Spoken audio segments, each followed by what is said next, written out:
All right, today we're going to talk about different kinds of mysteries. Every genre of mystery that you have ever heard can be both a main genre and a subgenre. Subgenres are one of those tricky things where technically they are not the main plot, but they could be. For example, a fantasy romance. It could totally be a romance fantasy, or it could even be, as the lovely genre has been created, romantasy, aka a romance fantasy. I'm still not sure why they felt the need to mix them, but okay. Or alternatively, you could have a thriller romance, or you could have a romance thriller. One simply means that it is the main plot, and the other simply means that it is the subplot. So I'm going to talk about all the different kinds of mysteries. The reason why is because we have a cozy mystery concept coming up. So for this contest, cozy mystery is the main genre you want to be going towards. For example, like if in spring, there I often do a fantasy contest. You can do a fantasy story with a romance undertone and subplot.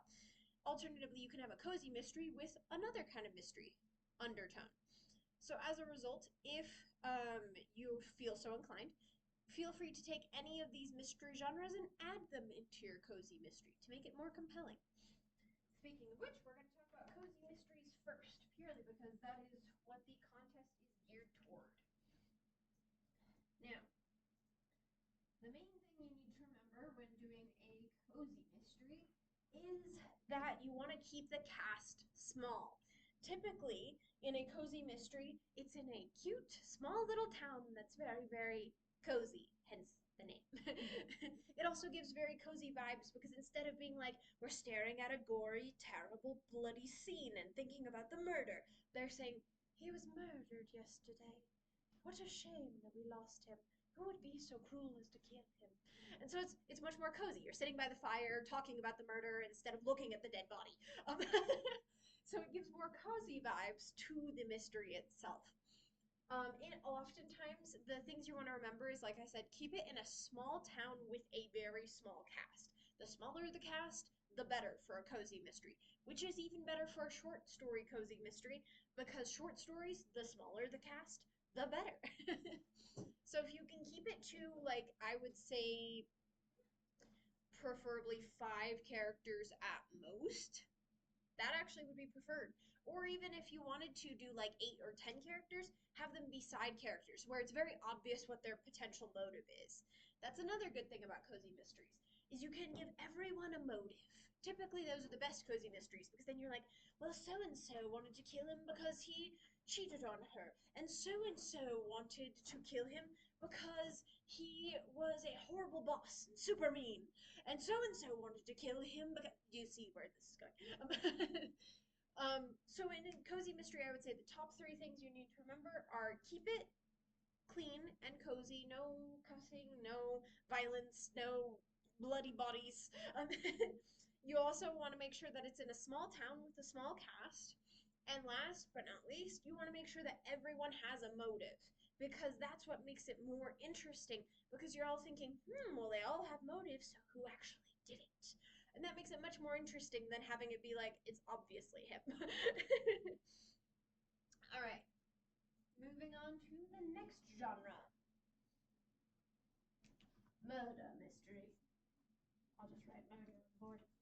Um, so, typically with a murder mystery, the main 3 things that you want to have are A, obviously, a murder. If you don't have a murder in your murder mystery, there's something wrong. Um, or alternatively, if there's not a murder, if someone's like faking their death, you want to at least have a dead body. You don't necessarily have to show the dead body, but be like, the police found a body this morning. And they're all like, it's Dave. And then Dave shows up and goes, what's this about me being dead? And then everyone goes, gasp, it's Dave. But then who's this body? That can also be possible, but just keep in mind you do have to have a body of some sort. Someone has to be dead. Even if you do a twist on it and they're not actually dead and it's like faking their death or something crazy like that.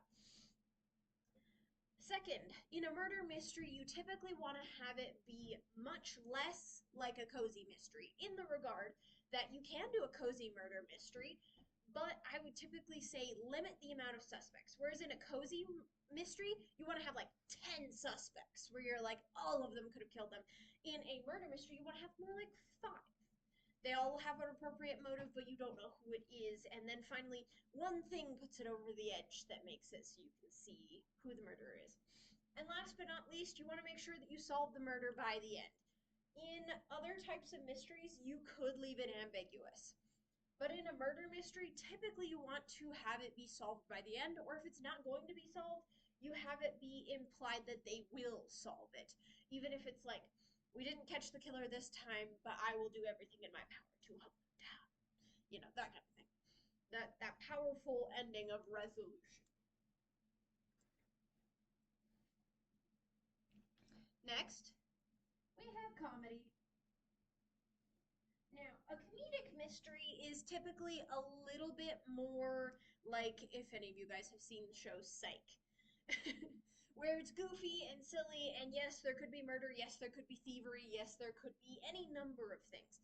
However, there's also a lot of comedy involved. So typically it involves, for example, with Psych is a great example of this.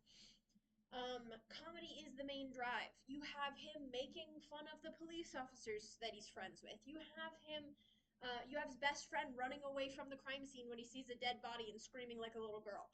You have them figuring out and solving the crime in the goofiest possible way, where like they trip over something and figure out a clue on accident.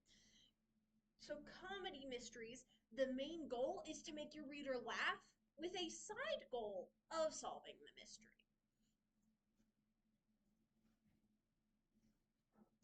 All right. Next is police procedurals.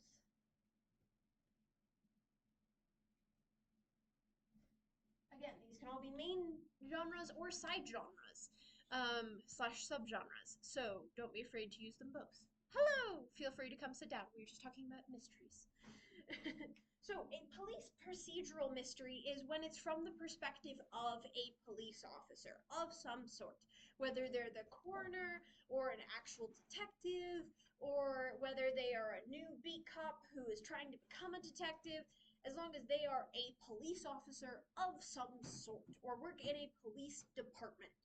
Now, the reason it's called police procedural for this specific type of mystery is because they follow the law to a T. The things with murder mystery, cozy mystery, and comedic mysteries is they don't really have to follow the law because they're normally average citizens. If you want to have a police officer do it, absolutely, then you could have a cozy mystery police procedural.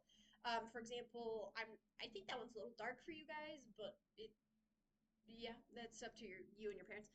But there is a TV show called Three Pints. It's based off of a novel, and the whole show is a police procedural cozy mystery where it takes place in a small town. It's very cozy for the most part. It's very simple for the most part, but it also is very much a police procedural because it has a detective in charge. It's technically not a cozy mystery in some spots because it could also be counted as thriller. It has like 7 different genres it could be a part of. The point being is that it has the small town cozy vibes that you're looking for while also still having that intense, thrilling police procedural vibe from this detective's point of view.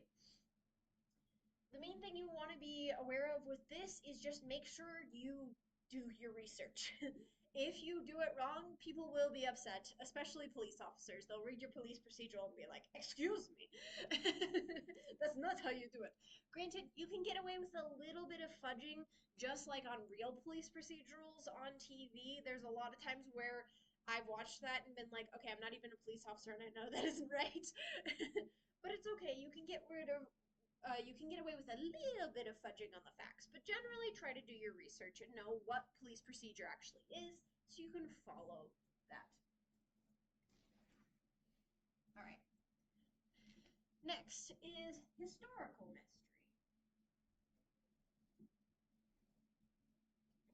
Now, historical mysteries typically take place in the far past. You can do a historical mystery in like the 1990s or the 2000s because that is still technically history, it is still technically the past, but it's recent enough that most people are a little put off by it.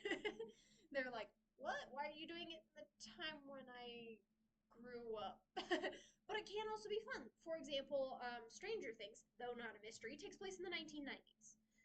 1990s, 1980s. I'm tired. But it takes place in the 80s, but people enjoy it in some ways because of that retroness. So I will say, if you are going to do a historical that is anytime 1970 to 2000s, lean into the retro of it. Be like, bro, this is the research. Here's how it is. Lean into all the dorky styles. No offense, some of those styles were actually really cool, but some of them were silly. Just like today, we have some silly styles, in my opinion, too. But with historical, you want to make sure it takes place in the past, and you want to do one of two things. You either want to make sure that this actually happened, and you are just rewriting it as a historical fiction, kind of. Or you want to make sure that this never happened and that it happens in some sort of like tiny small town so that it's unlikely that we would have heard of it or something like that. If you want to do like a serial killer case that's all across the country and it's a made up serial killer, that's gonna be less cool because we're gonna all be like, but we know he doesn't exist. Um, Whereas if you're like, hey, a random murder in the 1920s, that's gonna fly a little bit better. People are gonna be a lot more believing of that. All right. Next is suspense. Now, funnily enough, you don't have to have suspense to have it be a good mystery novel. You don't. Is suspense good sometimes? Absolutely. But suspense is kind of the thing that makes you like on the edge of your seat. Whereas you don't necessarily have to be on the edge of your seat. I don't know about you, but I've read plenty of mysteries where I'm like compelled to keep reading, but I'm not on the edge of my seat. I'm just like enjoying myself and want to keep reading. I'm not though like if I stop reading now, I don't know what I'll do. I can't stop thinking about it. That's more suspense.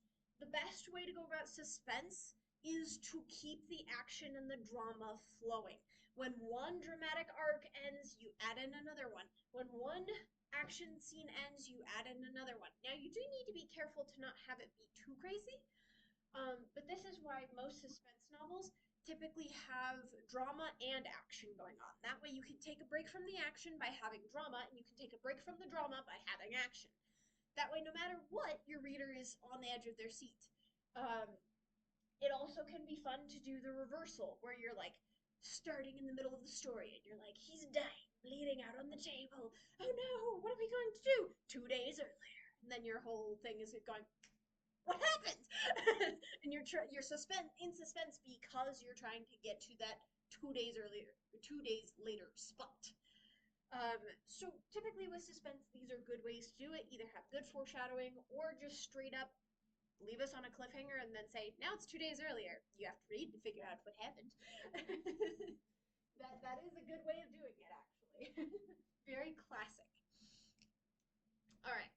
Next is thriller.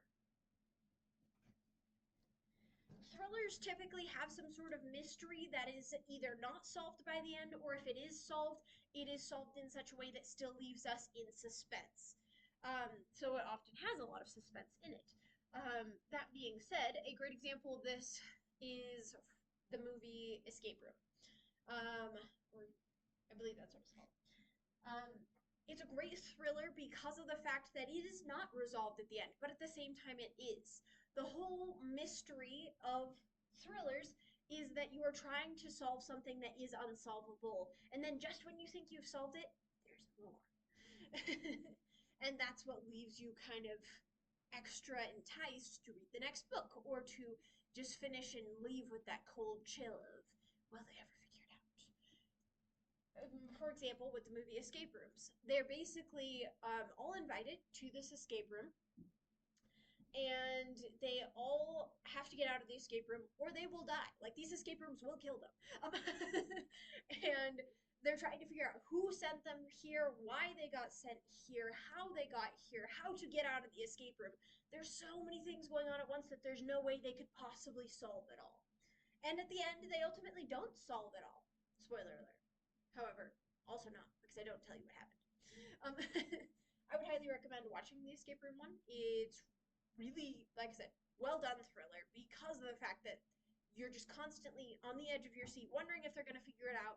And yet, when they don't figure it out, it almost feels better than if they had figured it out because you would feel cheated if they'd been able to figure it out that easily. You'd be like, they too smart. The only way that a thriller where they figure it out at the end feels less like a cheat is if they're like Sherlock Holmes level character, where it's like clearly they're a genius. There's a reason why they figured it out. All right, now we have noir mysteries. Noir mysteries typically take place in kind of more of a 1950s almost kind of setting. Think of those dramas that were black and white movies where it's like, and she walked in looking like a tall drink of water, and all these things like that. It's like him narrating the story where it's this PI kind of staring at them and being like, and this damsel in distress comes to me and is all like, "Oh, Bonnie, my husband's missing, help me," kind of stuff. But some people actually really enjoy that. I'm not trying to mock it. I'm simply saying that it is highly dramatized. Um, it is very dramatic. So just keep in mind, if you were going to write a noir, it's going to be highly dramatized. And oftentimes there is a damsel in distress, and the handsome PI gets to save the day, and that kind of thing. You can, by all means, though, change these. Be like, guess what? This is what is typical for the genre. I'm gonna have the PI be a girl, and she's gonna save a guy in distress. Like, feel free to change things up. Normally, though, with noir, you just have to have it be an older time period. Typically, a PI is the one solving it, private investigator. And typically, when they solve everything, they get the girl slash guy. All right, next one is amateur sleuth. So these are things like Boxcar Children, Nancy Drew, Psych again, like we mentioned earlier. Um, He's less of an amateur though, purely because of his dad training him how to be a cop. But he's still an amateur because he's ultimately a goofball. Um, with amateur sleuth mysteries, you want to make sure that you keep them an amateur. The appeal of these mysteries is that they're an average, everyday person that maybe has something extraordinary about them that helps them to solve this. And that's what makes it so compelling to us as readers and as viewers if you're writing for like TV. Um, Amateur sleuths help us feel like, hey, maybe I could solve a crime, and it's very inspiring and cool. If you have an amateur sleuth that throughout the short story slash novel slowly becomes Sherlock Holmes, you no longer have an amateur sleuth novel, and we as readers are sad. Now, if you want to do that throughout like an entire series and be like, this is him becoming what he's supposed to become, just make sure you foreshadow it well, because typically people like their amateurs to say amateur. They think it's cool. All right, next.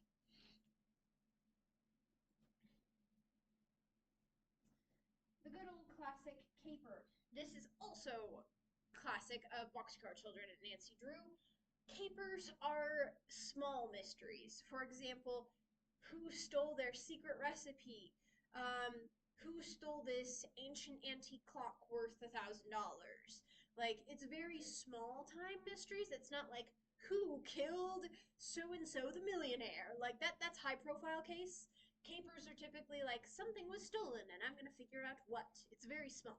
In fact, I actually would highly encourage that if you're going to do the Cozy Mystery Short Story Contest, you make it more of a caper. You can do a murder mystery, you can do a noir, you can do an amateur sleuth, you can do whatever you'd like.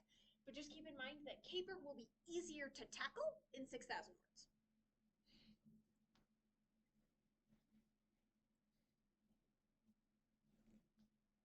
All right. Then we have the locked room mystery. All right. So typically with a locked room mystery, the appeal of it is the fact that everyone's locked in the same room and yet no one knows who did it, whatever it is. Generally murder. With the locked room mystery, kind of think like if you have ever seen the old cheesy movie Clue. Um, there is an old cheesy movie based on the board game Clue, yes.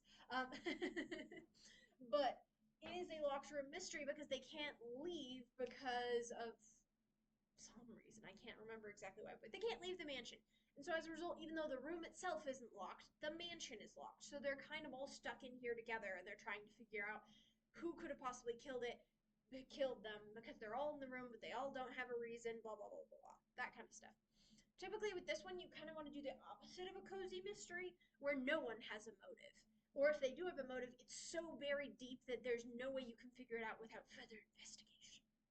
It's not obvious. It's not apparent.